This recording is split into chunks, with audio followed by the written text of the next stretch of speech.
Hello everyone, welcome again on this channel. पिछले video में हम चैप्टर 8.1 का क्वेश्चन नंबर 3 तक कंप्लीट कर चुके हैं।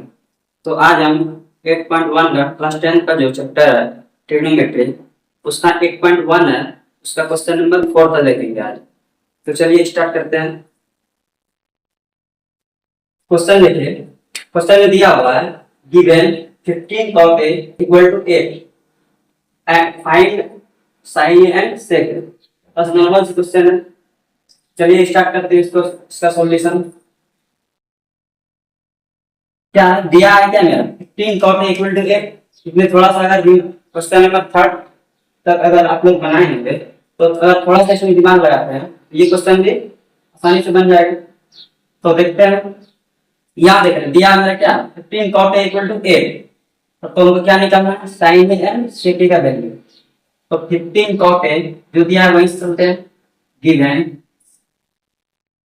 15 cot A इक्वल टू 8। अब देखिए इसको हम क्या कर सकते हैं, ट्रिग्नोमेट्रिक रेशियो में हम क्या पढ़े हैं, sine cos tan sec cosec और कॉट। उसमें देख रहे थे क्या, यहाँ पे अगर देखते हैं साइन कॉस थीटा देखते हैं, टेन थीटा, उसके बाद cosec theta, sec theta and cot theta. ये 6 पढ़े थे त्रिकोणमितीय रेशियो, ट्रिग्नोमेट्रिक रेशियो। अब देखिए ये सब में देखिए कहीं है क्या, कोई कांस्टेंट है क्या, यानी कोई कांस्टेंट है क्या, 1 2 3 4 इसके कुछ लगा हुआ है, नहीं लगा हुआ है। इसका मतलब हम इसको फ्री करेंगे, यानी इसका मतलब क्या करेंगे, इसको हम फ्री करेंगे, इसके आगे कांस्टेंट लगा हुआ है, इसको हम क्या करेंगे, फ्री करेंगे। तो फ्री करते हैं तो cot A। अब देखिए कोई भी ये दोनों के बीच में किसी भी चीज का साइन नहीं है, नहीं है क्या, मल्टीप्लाई का साइन होगा। अगर मल्टीप्लाई का साइन है यानी इसको इस टाइप में लिख सकते हैं क्या, 15 into cot A equal to 8, ऐसे लिख सकते हैं।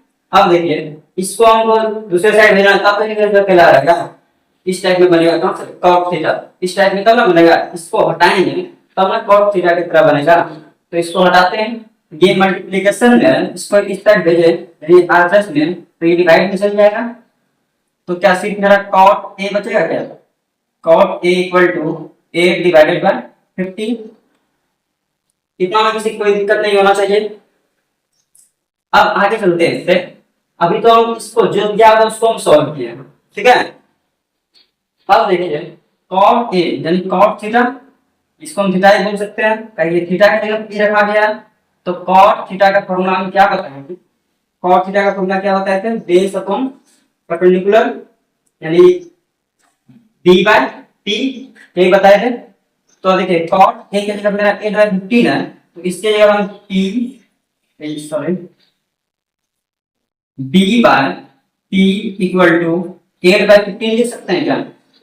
ये भी cot A का वैल्यू होता है। अब देखिए इसके b के सामने क्या है 8, तो b का वैल्यू को पता चल गया, b का वैल्यू क्या होगा 8 होगा, p का वैल्यू क्या हो जाएगा 15 हो जाएगा। लेकिन एक राइट एंगल ट्रायंगल में दो चीज तो नहीं होता, तीन चीज होता है। ये रेशियो है राइट एंगल ट्रायंगल के लिए तो है, तो इसके लिए दो साइड हमको पता चल गया, तीसरा साइड हमको पता करना पड़ेगा। अब हम देखते हैं तीसरा साइड का हमको जरूरत है या नहीं है।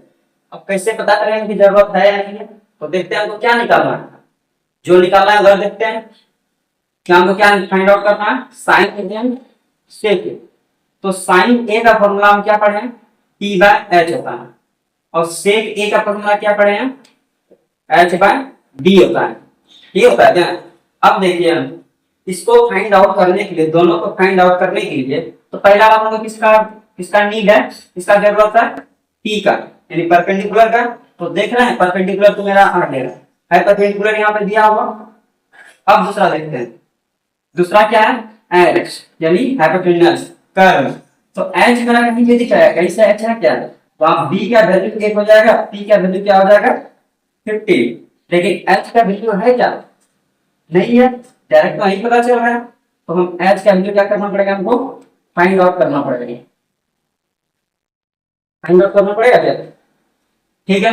अब फिर इस साइड से ए में जो है यहाँ पे देखिए, यहाँ पे इनको एच का नीड है, एच का जरूरत है, तो एच हमको तो निकालना ही निकालना पड़ेगा। देख रहे हैं हमको जरूरत है एच का, तो निकालना तो पड़ेगा, नहीं तो सॉल्व कैसे करेंगे फिर इसके बाद।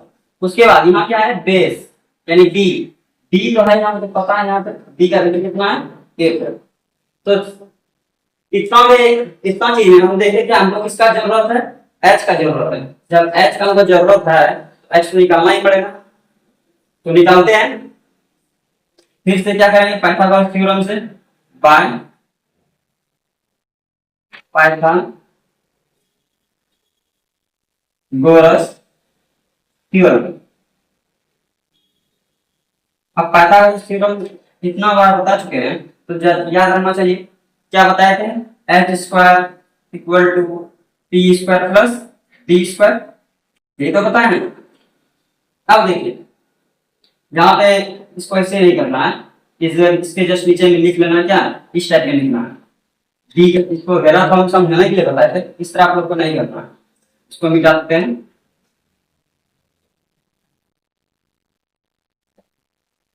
तो यहाँ मेरा बी का वैल्यू क्या हो जाएगा, 8, टी का वैल्यू क्या हो जाएगा 50, और इसी का जस्ट नीचे लिखना है, इधर लिख देते हैं एच का वैल्यू हमको क्या करना पड़ेगा, फाइंड आउट करना पड़ेगा। ठीक है। अब देखिए एच का वैल्यू निकालते हैं। अब देखिए एच स्क्वायर हो गया इक्वल टू, एच स्क्वायर को फाइंड आउट कर रहा है, एच स्क्वायर में दिया हुआ नहीं है जो वैल्यू यहाँ पुट करेंगे, लेकिन पी का वैल्यू हमको पता है, पी का वैल्यू कितना है 15, तो 15 का स्क्वायर हो जाएगा क्या, प्लस बी का वैल्यू हमको पता है क्या, देखते हैं बी का वैल्यू कितना है, 1 है, तो 1 स्क्वायर हो जाएगा। ठीक है। अब देखिए अब तो जाहिर से दिख रहा है इस साइड एक्स स्क्वायर है, इस साइड वैल्यू तो उनको पता है, तो सॉल्यूशन करते हैं आगे। अब देखिए एच स्क्वायर इक्वल टू 15 का स्क्वायर होता है, या 15 को 2 टाइम्स मल्टीप्लाई करेंगे तो कितना आएगा 225, प्लस 8 को 2 टाइम्स मल्टीप्लाई करेंगे कितना आएगा, यानी 8 का स्क्वायर 64। अब दोनों को ऐड कीजिए, दोनों को ऐड करेंगे तो मेरा क्या आएगा, अपने से ऐड करना 289, ऐसा ही है क्या आएगा, देख लीजिएगा। तो एच स्क्वायर इक्वल टू कितना आ गया 289, लेकिन यहाँ देख रहे हैं कि हमको सिर्फ एच का नहीं है, एच का जरूरत है, तो एच स्क्वायर से मेरा काम तो नहीं चलने वाला है, तो हम क्या करें अब एच का वैल्यू निकालेंगे, यानी यहाँ पे जैसे। तो बहुत बार बता चुके हैं, रूट को अगर इक्वल टू को दूसरे साइड से ले जाते हैं तो क्या मेरा रूट किसमें बदलता है, रूट बोलते हैं। स्क्वायर को अगर इक्वल टू के दूसरे साइड लेके जाते हैं तो स्क्वायर मेरा किसमें कन्वर्ट हो जाएगा, रूट में, स्क्वायर रूट में। ठीक है। तो हमको यहाँ पे देख रहे हैं स्क्वायर लगा हुआ है, तो इसको हमको अगर स्क्वायर हटाना है तो इसको इस साइड भेजेंगे, तो यहाँ से एच बचेगा क्या, एच इक्वल टू, अब स्क्वायर को अगर इस यहाँ से स्क्वायर को इस साइड भेजा जाए तो रूट में कन्वर्ट होगा, तो इक्वल टू क्या हो जाएगा, रूट अंडर 289। यहाँ बार बार प्लस लेके चल रहे हैं कि यहाँ पे प्लस माइनस दोनों होता है, जनरल में प्लस लेके चल रहे हैं। ठीक है। अब देखिए अगर याद होगा तो पढ़ेंगे 5th 6th में या 7th में जो भी होगा उसमें देखिएगा स्क्वायर निकालने बताएंगे, स्क्वायर रूट को तोड़ने, और हम भी बताएं कैसे होता है। तो हम क्या बोले थे करने, 289 है, इसको क्या करते हैं फैक्टर करते हैं। देखिए किससे डिवाइड होता है, ये किससे डिवाइड होगा, डायरेक्ट 17 से डिवाइड होगा, करके देख लीजिएगा 17 से 17 टाइम्स में कटेगा। तो यहाँ हम क्या कर सकते हैं, h equal to root under 17 multiply by 17 लिख सकते हैं क्या, 17 से डिवाइड किया 17 टाइम्स में, तो 17 मल्टीप्लाई बाय 17 करेंगे तो मेरा आंसर 289 आ जाएगा। तो उस 289 की जगह पे इसको मल्टीप्लाई करके भी लिख सकते हैं। अब इसके बाद क्या करते हैं, इसको पेयर लगाते हैं, कितना का पेयर, दो का पेयर, तो 2 का पेयर उनको दिख रहा है, तो क्या यहाँ से दो में से एक रूट से बाहर आ जाएगा क्या, आ जाएगा। तो h इक्वल टू कितना आ जाएगा 17, कितना में किसी कोई दिक्कत नहीं होना चाहिए। तो आगे बढ़ते हैं। अब देखिए हमको यहाँ पे पी एच डी एच का जरूरत था, तो पी और बी मेरा फाइंड पहले से, एच नहीं था तो एच हम फाइंड आउट कर लिए। अब तो जाहिर सी बात है ये तो मान आसानी से आ जाएगा, तो इसको हटाते हैं, इसका कोई काम नहीं किया है। अब क्वेश्चन में जो दिया हुआ था डायरेक्ट हम आंसर यहां से निकालते हैं। क्या है पहले हमको फाइंड आउट करना है साइन ए, तो sine A equal to sine A का फॉर्मूला यानी साइन थीटा का फॉर्मूला पी बाय एच, यही होता है। तो sine A equal to P का वैल्यू देखिए कितना है, पी का वैल्यू कितना है 15, तो यहाँ क्या आ जाएगा 15 डिवाइडेड बाय एच का वैल्यू कितना है 17, तो एच 17, कोई दिक्कत नहीं होना चाहिए।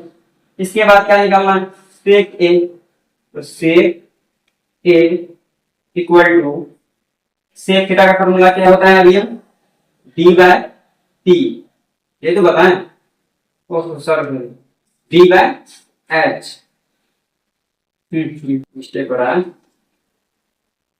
एच बाय डी होता है। सेक थीटा का क्या था फॉर्मूला एच बाय डी, ठीक है। तो एच तो हम जस्ट निकाले हैं कितना है 70 और डी का वैल्यू कितना है, कितना है डी का वैल्यू क्या यहाँ पे डी का वैल्यू कितना है 8, बस आगे आंसर करो सेक थीटा का वैल्यू एंड साइन थीटा का वैल्यू,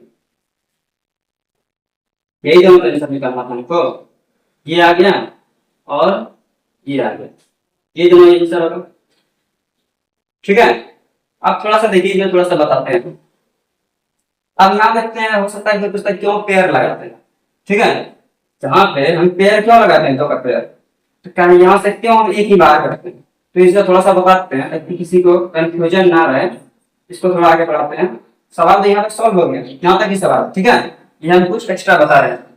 अब देखिए इसको हम क्या करते हैं, थोड़ा और लिखते हैं, रूट अंडर 17 इंटू 17, तो स्क्वायर होता है क्या, यानी 2 स्क्वायर को हम 2 मल्टीप्लाई बाय 2 टाइम्स मल्टीप्लाई करते हैं। जब इसको हम इस टाइप में लिख सकते हैं, इसको हम इस टाइप में भी लिख सकते हैं।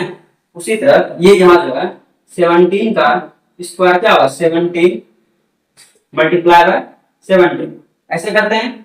जब इसको हम इस टाइप में लिख रहे हैं तो 17 इंटू 17 के जगह पे हम 17 का स्क्वायर भी लिख सकते हैं, तो वही करते हैं।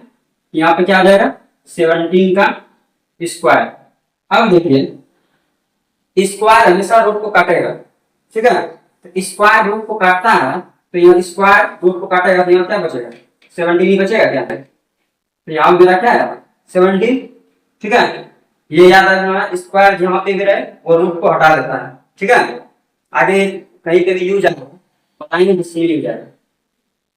और क्या था इसमें, और थोड़ा सा देख लीजिए, यहाँ पे देख रहे हैं यहाँ पे सब में मेरा थीटा की जगह पे ए है, यहाँ पे सब में मेरा थीटा की जगह पे क्या है ए है, यहाँ ए है, यहाँ भी ए है, यहाँ भी ए है। इसलिए हम जनरल में कोई फिगर नहीं बनाए, डायरेक्ट फॉर्मूला पुट करते गए निकालते गए। लेकिन अगर यहाँ मेरा कॉट यहाँ ठीक है, यहाँ कॉट है ठीक है, यहाँ से मेरा क्या आ गया पी डी और एच का वैल्यू आ गया। अगर यहाँ पे मेरा साइन ए ना देखे साइन सी रहे सेक डी रहे, इस तरह अगर बोल दे निकाल ले वैल्यू डी नहीं सी, ठीक है। अगर इस तरह बोल दे निकालने तो क्या इस टाइप में बन जाएगा क्या, ऐसे आ जाएगा आंसर। अगर ऐसे इस साइड में रहे क्वेश्चन तो ऐसे अगर हम बना दें यहाँ साइन सी लिख दें सेक सी लिख दें, ठीक है, तो क्या ये आंसर सही है, ये आंसर में क्या हो जाएगा गलत हो जाएगा, ठीक है। पिछले क्वेश्चन के लिए तो ये तो वैलिड था सही था, लेकिन अगर इस टाइप में क्वेश्चन आ जाए तो इस टाइप में ये मेरा क्या हो जाएगा गलत हो जाएगा।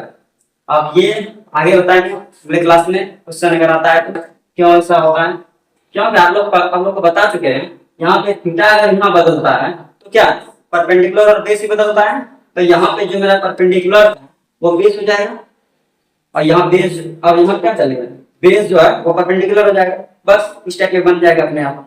और आगे क्वेश्चन है उसमें बता देंगे, ठीक है। तो चलिए आज के लिए